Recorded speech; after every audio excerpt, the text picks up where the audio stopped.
பசுமை வணக்கம் நண்பர்களே. இன்று நம்மளோட களப்பணியில் பள்ளி மாணவர்கள் கலந்து கொண்டார்கள். ஐயா, நீங்கள் என்ன பள்ளியில் படிக்கிறீங்க? ஆர்சி ஸ்கூல் பள்ளி மாணவர்கள். உங்கள் பேர் சொல்லிடுங்க. பாரிவேந்தன். அருமையான பேர். உங்கள் பேர்? முகுந்தன். ஹரிசன். ஐயா, உங்கள் பேர்? சித்தின்குமார். சித்தின்குமார். அழகிய தமிழ் பேர்கள். இன்னைக்கு இவங்களை வச்சு தான் இன்றைக்கி நம்ம களப்பணியில் யதார்த்தமாக கலந்து கொண்டாங்க. நம்மளும் வரலாமான்னு கேட்டாங்க. இப்போ பார்த்தீங்கன்னா இந்த மரக்கட்டு வந்து பராமரிப்பு இல்லாமல் சாஞ்சு போய் கிடந்துச்சு. அதோட மாடுகளோட தொல்லையினால் கொஞ்சம் அதிகமாகவே பாதிக்கப்பட்டிருக்கு. இந்த பசுமைச்சாலை மரக்கன்றுகள் பராமரிக்கிறது ரொம்ப சிரமமாக இருக்குது. இருந்தாலும் அதையும் மீறி நம்மளால் பராமரித்து கொண்டு இருக்கின்றோம். இப்போ இது வந்து பார்த்தோன்னா நம்ம கவாத்து பண்ணுறோம்.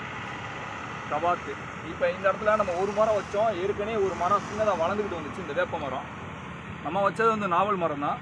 ஆனால் வேம்புங்க வளர்ந்து வந்தது. அது அப்படியே விட்டதுனால அதுவும் இன்றைக்கி நன்றாக வளர்ந்து வர்றாங்க. அதை இன்றைக்கி நம்ம கவாத்து பண்ணி பராமரிக்கிறோம். இப்போ வந்து இந்த வேலை வந்து எந்த இடத்துலன்னா பசுமைச்சாலையில் உயர்நீதிமன்ற வளாகத்துக்கு பக்கத்தில் நடந்துக்கிட்டு இருக்கு. காலை வேளையில் நம்ம ஆர்சி பள்ளி மாணவர்கள் சிறப்பான உதவியை பண்ணுறாங்க. அவங்களும் சிலதை கற்றுக்கொண்டார்கள். அவர்களிடமிருந்து நானும் கற்றுக்கொண்டிருக்கிறேன். வணக்கம் இயற்கையாளர்களே. எங்களை போன்று நீங்களும் வாய்ப்பு இருக்கும் பட்சத்தில் அருகிலுள்ள மரக்கன்றுகளை பராமரிக்கவும் நடவும் செய்து இந்த பூமியை பசுமையாக்க முயல்வோம். நன்றி, வணக்கம்.